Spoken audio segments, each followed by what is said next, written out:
This presentation is on business ethics in corporate society for Dr. Hatem Bata, presented by Jennifer Mueller.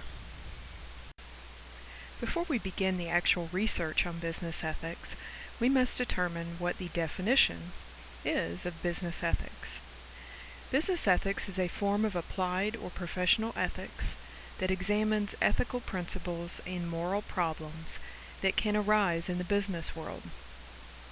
Business ethics applies to all aspects of business conduct, not only relevant to individuals, but entire organizations. Business ethics refers to organizational standards, principles, sets of values, and norms that govern the actions and behavior of an individual within an organization. So, you might ask, how do companies instill ethical practices in their employees? Some companies use a written code of ethics that governs standards of professional conduct that is expected of all employees within the corporation.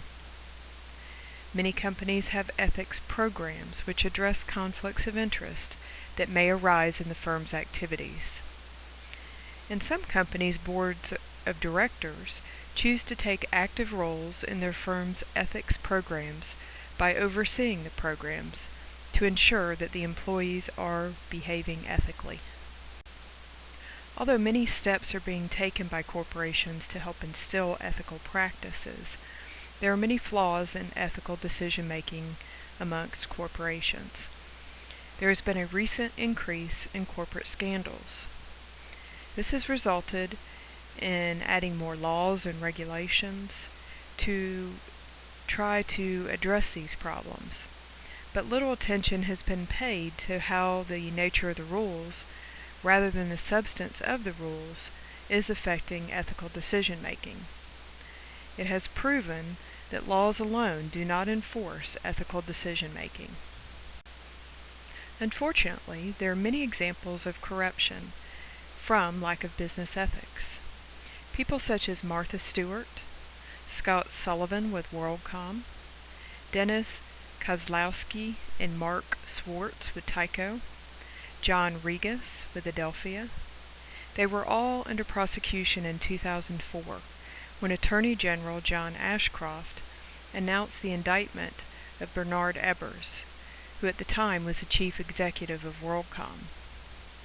Many of these examples are referred to as white-collar crime, since these are our top business executives who seem to be making not so ethical decisions.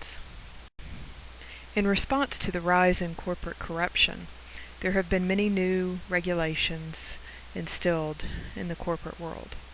In 2002, Congress passed the Sarbanes-Oxley Act, and the Securities and Exchange Commission and other agencies have enacted numerous regulations. The New York Stock Exchange has adopted new listing standards and governance rules. Many businesses have developed new procedures, appointed governance officers, and trained employees on their legal and regulatory obligations in order to instill a sense of business ethics. So the question arises, can business ethics be taught, or is it a learned behavior? Many say that it begins at home with basic moral principles, that it is the responsibility of college administration and faculty to teach business ethics. However, some argue that a student's character is deeply instilled prior to enrolling in college. Even though some researchers state that while moral values may already be instilled in undergraduate students, the ability to rationally and maturely reflect on ethical decision-making skills is trainable. With the debate over whether business ethics is a learned behavior or something that can be taught, a researcher with the last name of Kohlberg decided to research this further. In 1969, he suggested that individuals naturally progress through a series of describable stages of moral reasoning, which is what forms the basis of their ethical behavior.